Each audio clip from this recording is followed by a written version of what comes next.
ايه هي رحلة الإسراء والمعراج؟ ومين الأنبياء اللي قابلهم الرسول صلى الله عليه وسلم في السماء؟ وايه هو البراق؟ رحلة الإسراء والمعراج معجزة إلهية لها هدف عظيم جدا، وهي إنها تشيل الحزن عن الرسول صلى الله عليه وسلم. مش بس كده، دي تحدد فيها عدد الصلوات اللي بتصليها. المعراج للسماء من أعظم المعجزات اللي نزلت على النبي صلى الله عليه وسلم.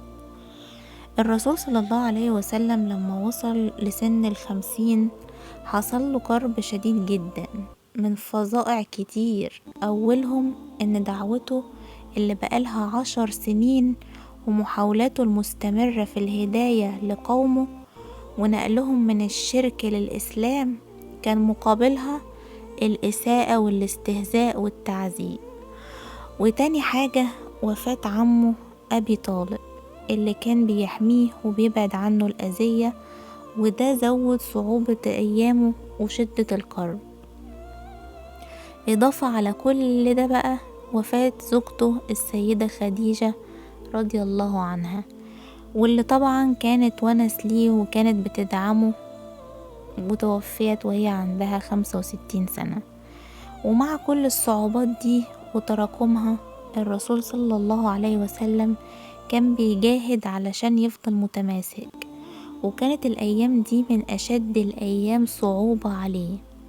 السنة دي بالنسبة للرسول صلى الله عليه وسلم كانت سنة الحزن، لأن الحزن اشتد في قلبه جدا، وكمان زود الحزن في قلبه قوم قريش اللي كانوا بيحاربوه من جميع الاتجاهات.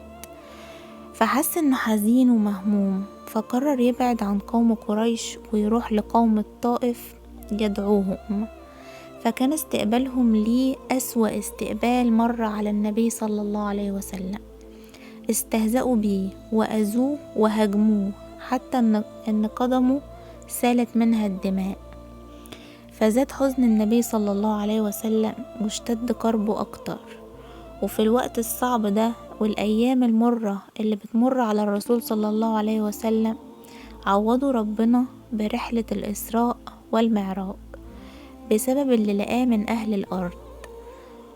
والإسراء هي الرحلة اللي مشيها النبي صلى الله عليه وسلم من المسجد الحرام بمكة المكرمة للمسجد الأقصى بالقدس.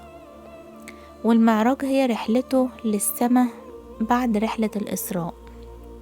بدأت الأحداث لما كان النبي صلى الله عليه وسلم نايم وتفاجئ بشيء من السماء، وغالبا كان سيدنا جبريل. في اللحظة دي كان راكب سيدنا جبريل على طائر أو دبة اسمها البراق. حسب الوصف اللي ورد عنه هو دبة أكبر من الحمار وأصغر من البغل. لما بيطير بيفرد حوافره قدام عينيه، عنده قرن من اللؤلؤ والياقوت وبيلمع في الضلمة، وأذنه من الزمرد الأخضر، وعينيه بتنور منها شعاع زي شعاع الشمس. جسمه كله مرصع بالدر والجواهر، واتقال في وصفه انه ما يقدرش يوصفه الا الله سبحانه وتعالى. وتسمى البراق لانه سريع زي البرق وشديد البياض، لدرجة ان الشمس لما بتضرب فيه كان بينور وما تقدرش تفتح عينيك فيه، ومفيش اقاويل انه كان له جناحات. دبة جاية من الجنة، عايشة في الجنة، نازلة مخصوص علشان النبي صلى الله عليه وسلم. الدبة دي كانت سريعة جدا، ويقال ان خطوتها كانت على منتهى البصر، فاتحركت بيهم لبيت المقدس، وقطعت المسافة من مكة للمقدس في ليلة واحدة. دخل النبي صلى الله عليه وسلم المسجد الأقصى، فلقى كل الأنبياء مستنيينه، فصلى بيهم ركعتين وبعدين خرج. وبعد كده بدأت رحلة المعراج. فاتحرك سيدنا جبريل ومعاه الرسول صلى الله عليه وسلم متجهين للسماء الأولى. وأول حد شافوه في السماء الأولى سيدنا آدم عليه السلام، فسلم عليه الرسول، وبعدين اتحركوا للسماء التانية، فكان فيها سيدنا عيسى وسيدنا يحيى ابن زكريا عليهم السلام. سلم عليهم فرد عليهم السلام ورحبوا بيه جدا، وتحرك النبي صلى الله عليه وسلم للسماء الثالثة، وكان في استقباله سيدنا يوسف عليه السلام.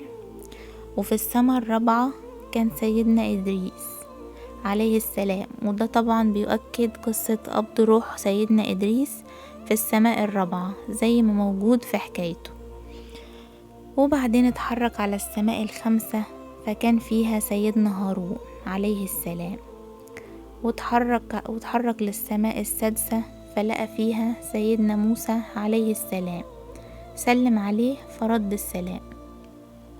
وبعد كده اتحركوا للسماء السبعة واستأذنوا، فقابلوا سيدنا إبراهيم عليه السلام ساند بظهره على البيت المعمور، وده بيت بيدخله 70,000 ملك كل يوم وما بيرجعوش ليه تاني، يعني بيدخل غيرهم. بعد ما اكتمل المعراج في السماوات السبعة، انتقل الرسول صلى الله عليه وسلم لسدرة المنتهى، وكانت غاية في الحسن والجمال.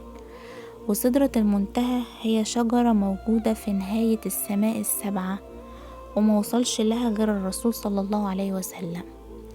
ويقال ان بينتهي عندها الخلائق، وهناك أوحى الله سبحانه وتعالى للرسول صلى الله عليه وسلم انه يبلغ العباد ان ربنا فرض عليهم 50 صلاة كل يوم.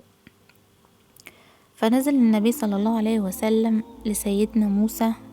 سيدنا موسى قال له ارجع لربك يخفف عنك، أمتك مش هتطيق 50 فرض في اليوم والليلة.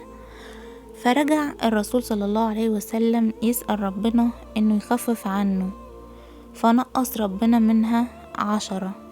ولما رجع لسيدنا موسى طلب منه يطلب تخفيف تاني، وهكذا لحد ما بقى عدد الصلوات 5 فروض في اليوم والليلة.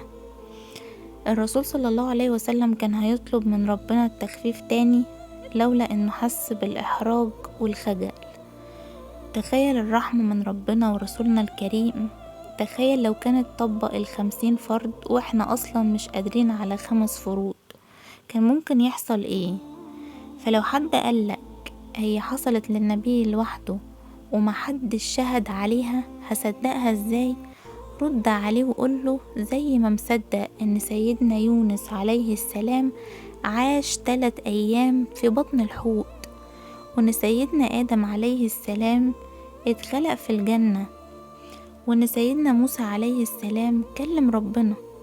في فرق بين معجزة حصلت للناس اثبات ليهم ان اللي بيقوم بيها نبي او بتحصل لتغيير حدث معين، وبين معجزة جاية للنبي ده هبة من الله او تغيير شيء في نفسه. فاللهم صل وسلم وبارك على سيدنا ونبينا ومولانا محمد وعلى آله وصحبه وسلم تسليما كثيرا. وفي النهاية ده مجهود اتبذل علشان يوصلك معلومة، فياريت انت كمان ما تبخلش على المعلومة دي انها توصل لغيرك. شير ولايك وكومنت، ولو جديد اشترك في القناة وخد لفة في القناة واستنى الجديد.